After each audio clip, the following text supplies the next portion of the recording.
Oke, selamat malam semua teman-teman semua. Ini adalah tamu yang sangat spesial sekali. Kebanggaannya kita semua, orangnya menyenangkan sekali. Kalau kita panggilnya biasanya Ludia N ya. Ludia N. Udah nggak zaman lo gue N. Oh iya. Ludia N, gue masuk karena gue pelakor dan pebinor ya. Kok jahat banget ya? Oh, masih zamannya. Anyway, ada Ludia di sini. Hai. Ludia Marien, dan nama panjangnya adalah Ludia Amaye Marien. Amaye itu artinya? Itu nama adat. Jadi ya kan aku udah sempat cerita kan, jadi background keluarga aku, jadi aku dari keluarga pemimpin terbesar di salah satu suku Papua, yaitu namanya Genyem. Genyem Yeku dulu sebutnya. Nah, jadi di situ ada 3 suku, Yambe Yapdi, Griapon, dan Warishu. Inilah yang tadi diceramain Ya, mama itu ya? bukan lagi, Wak. Aku disuruh nelpon kan, bilang, coba nelpon izin lah izin ya. Dulu sama mama. Iya, harus ngasih tahu kan, gitu. Jadi, kalau mama ini keturunan keempat, jadi ya kita akan, mungkin di sini aku atau gue ya? Enaknya gue aja kali. Gue, Oke. Gitu. Jadi di sini gue keturunan kelima dari ada yang pemimpin yang masih maksudnya bisa diceritakan ya, gitu.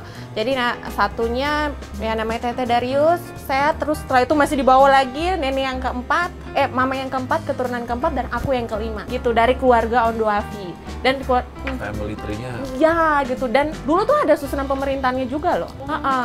Gitu. Jadi mereka kerjasama. Secara adat? Iya, secara adat. Jadi adat, gereja, dan pemerintah. Tapi setelah kesini mulailah dunia luar udah mulai bercampur, udah mulai terkikis sih, gitu. Jadi udah mulai, ya tinggallah seorang Ludia Amaye Marien. Oh, enggak juga.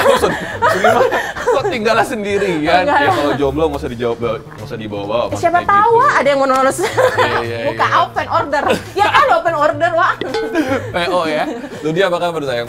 Puji Tuhan baik luar biasa gitu. Alhamdulillah. Jadi Ludia ini teman-teman, dia adalah Miss Congeniality. Agak susah nyebutin Congeniality 2018 di ajang Miss Indonesia. Oh, jadi sekali ya saya? Kan Miss Persahabatan. Oh iya, persahabatan ya. Jadi harus ramah ya. Gimana? Oh gitu. Senyumin. Soalnya nggak cocok kalau saya. Miss Congeniality 2018 is Ludia Marien. Waktu itu gitu ekspresinya. Oh, enggak juga sih.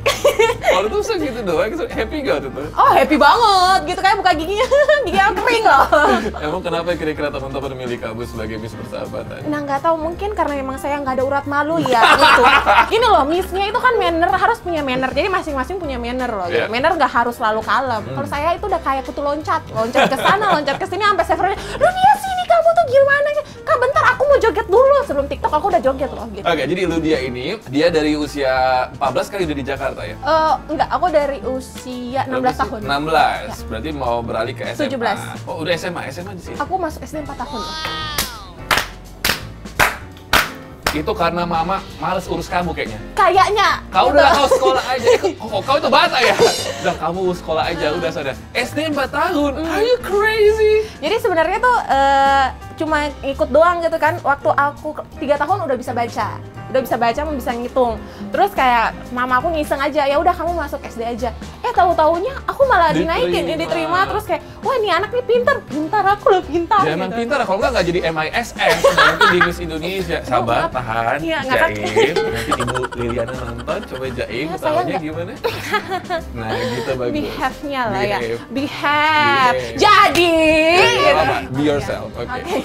Jadi usia 16 itu sudah SMA atau kuliah? Lulus SMA? Iya, mau masuk 17 tuh lulus.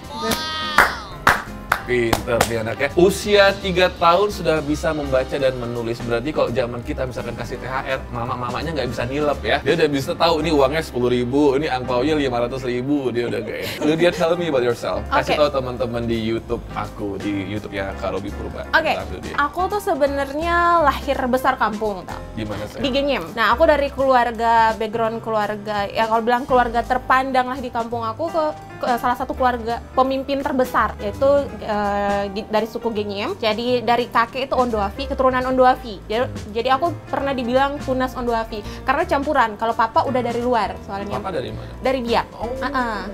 Kalau mama itu yang dari Genyem. Nah, situ. Dan aku tuh tumbuh dengan adat istiadat yang kental banget gitu. Jadi perempuan itu sangat dijaga di keluarga aku gitu.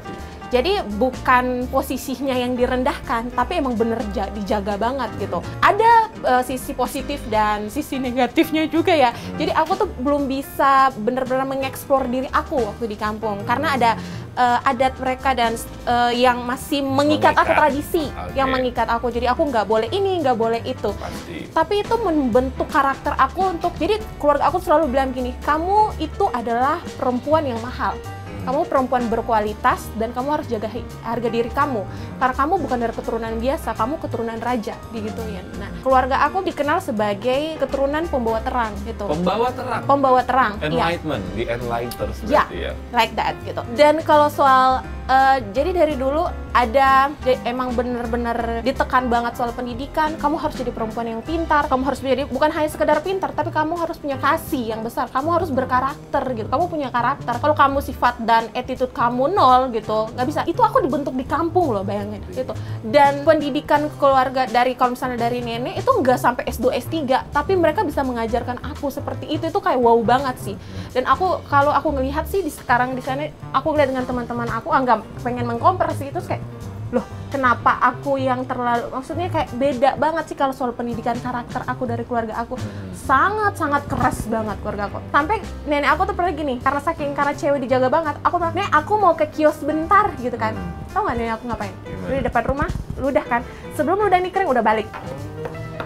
Oh, jadi kamu tuh nggak boleh sembarang keluar, kamu tuh nggak boleh terlihat di luar di rumah kayak apa sih namanya, mau jalan terus ada waktu. Jadi sebelum maghrib udah harus pulang ke rumah.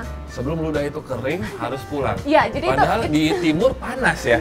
Berarti dalam hitungan beberapa detik satu langkah udah kering gitu sebenarnya. Di timur, di barat aja panas sampai ke timur. Saking gitu lohnya, gitu, saking ngejagain mereka gitu. Itu tradisi dalam keluarga tuh ketat banget. Keluarga aku punya rule, jadi aku tuh jarang, mungkin aku kelihatan hayu heho di luar, tapi di dalam rumah aku ya tetap ekstrovert, tapi ekstrovert aku tuh tetap dijaga gitu. Karena tradisinya mereka masih kental. Dan satu rule keluarga selalu benar.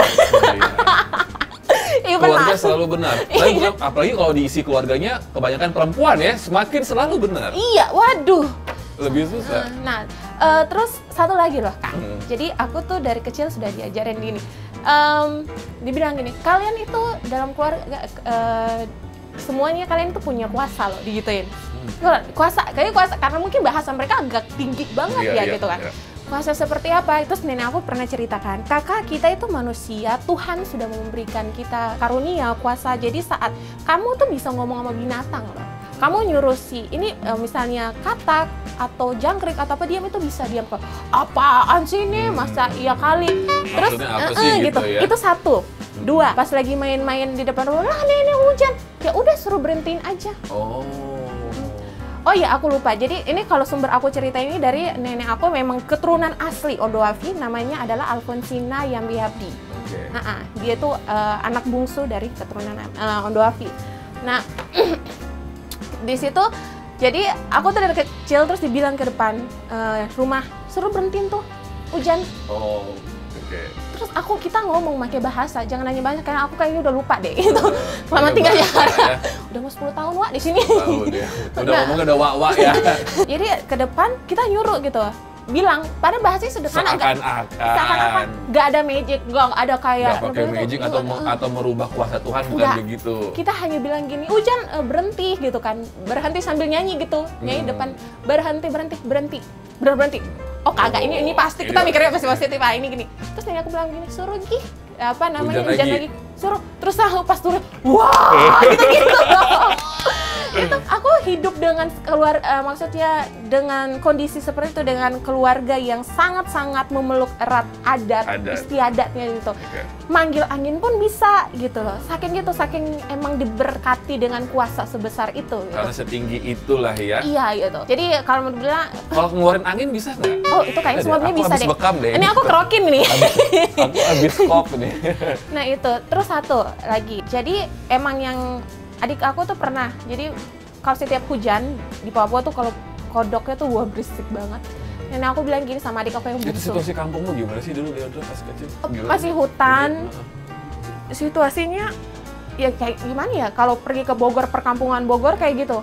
Masih kayak gitu, situasinya kayak gitu. Jauh banget ya. Rumah dia kayak yang seperti teman rumah-rumah. Oh, masih kayak rumah pada umumnya. Oh, rumah pada umumnya. Oke. Jadi kalau misalnya nenek aku tuh selalu bilang kan, dia tuh selalu bilang setiap manusia punya kuasa dalam berkata-kata, gitu. Dia udah tanamkan itu dari kecil ke kita, dari mama tanamkan itu ke kita juga. Jadi adik aku nggak ngerti ini mistis atau bukan ya, nggak ngerti banget gitu. Aku belum bisa membedakan sebenarnya. Saat itu ya emang lagi hujan deras banget, terus berisik banget di belakang rumah karena ada kolam ikan kan. Terus nenek aku bilang gini, ya udah adik aku yang kecil, Atet kamu ke belakang suruh si kodok itu diam.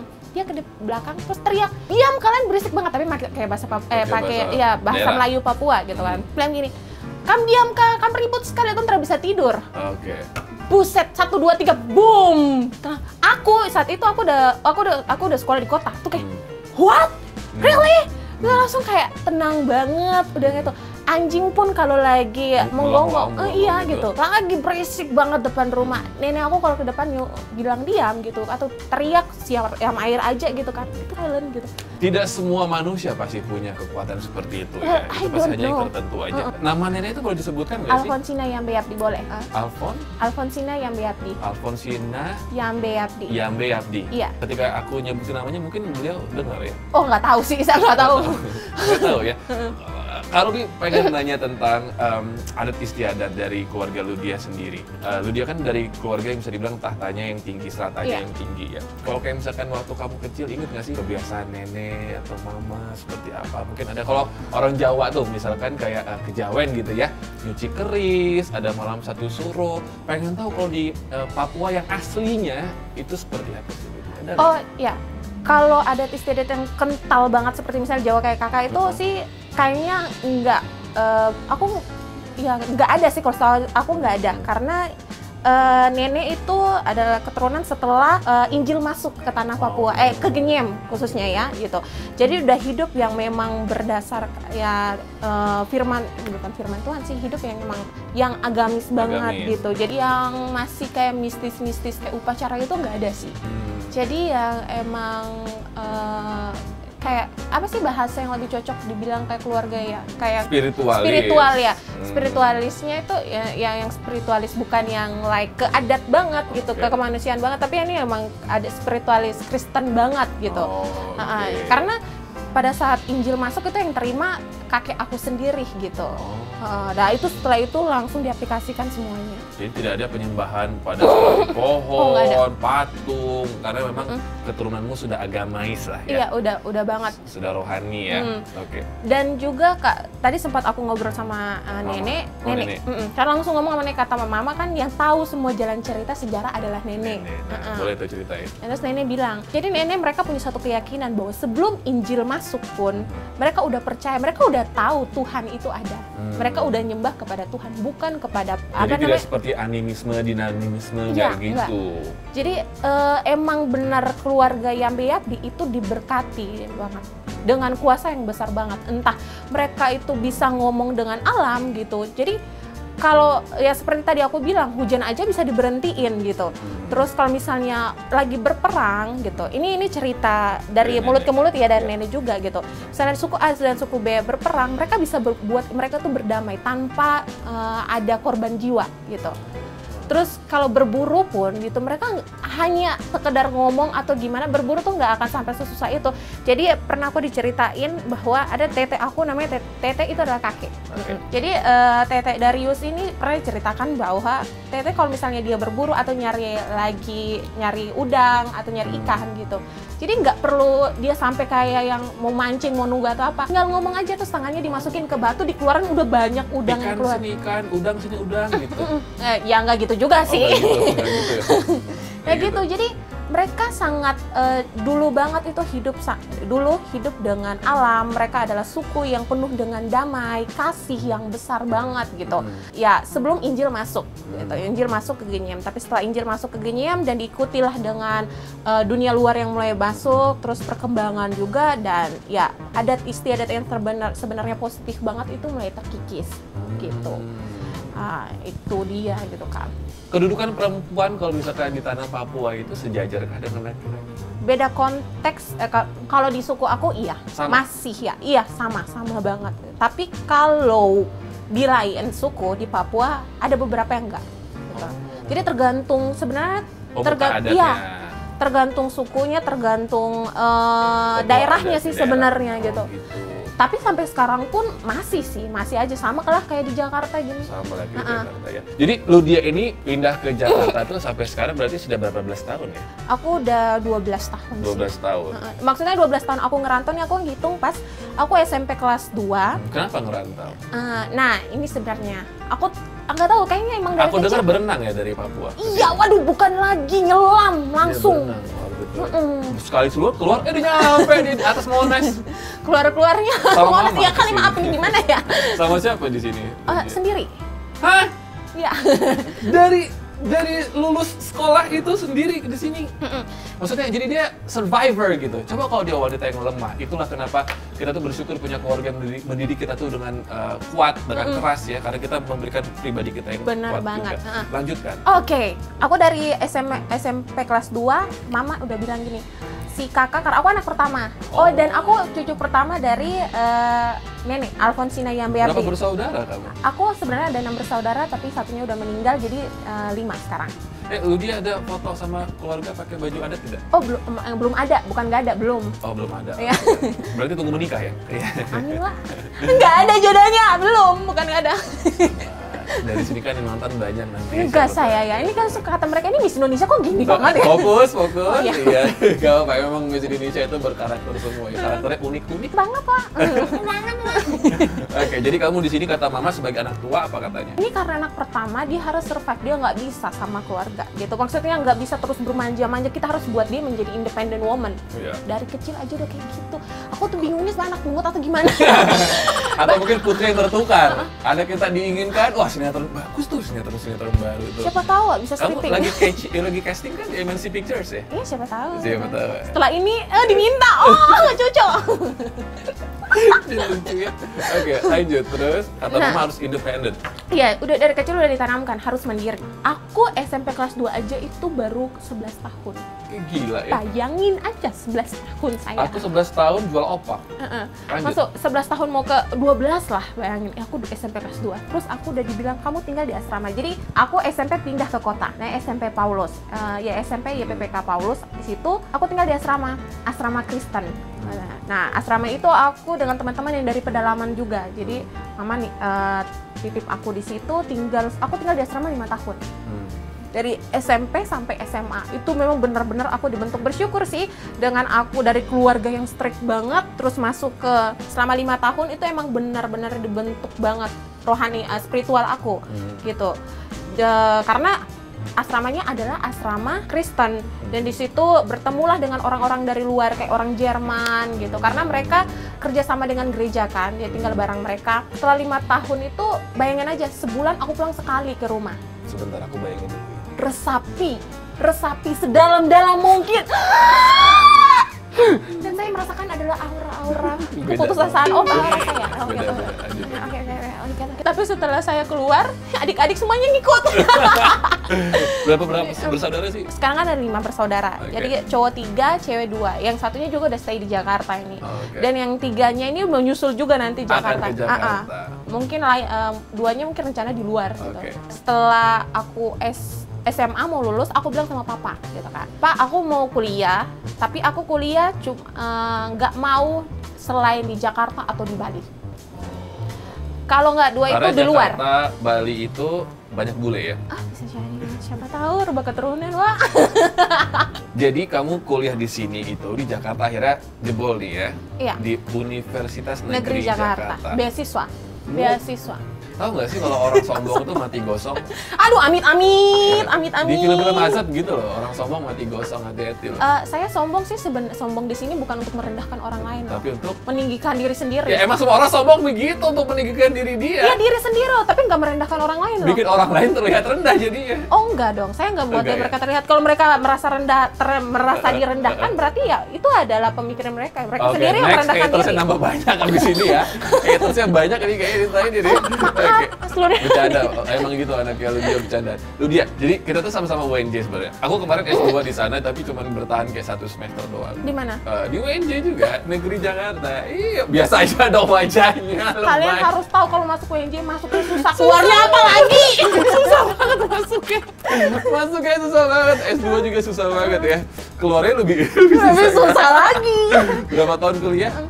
Ini dia. Saya kuliahnya 16 tahun. Kuliah 16 tahun. Umurnya 16 tahun. Kuliahnya 5 tahun. Gila apa dong, jadi sama orang lain ya? Iya, sama ya. Itu tadi azab kesombonganmu. Kau sombong sama orang, aku udah SMP duluan, aku udah SMA duluan. Ujung-ujungnya lulus bareng, makanya nggak boleh sombong. Tapi beasiswa aku tetap diperpanjang loh. Tetap ya, dia nggak mau. Kamu kelihatan kurang. Oke, anyway, jadi yang ngebanggain dari Ludia ini adalah dia ini lulusan sarjana bahasa Jepang.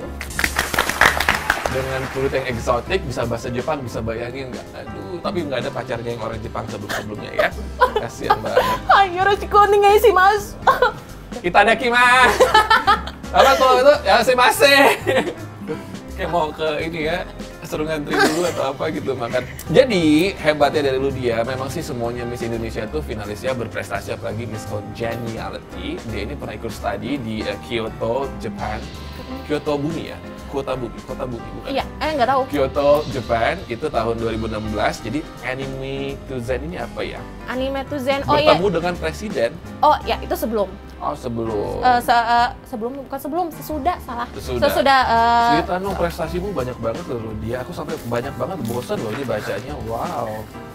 Tapi nggak ada nama pacar ya, nggak pernah pacaran ya? Aduh Tuhan. Jadi gimana, apa aja prestasimu? Ini hebat banget tuh sampai ke Jepang waktu itu. Berenang juga? Iya, saya berenang, terus setelah itu teleportasi balik lagi gitu.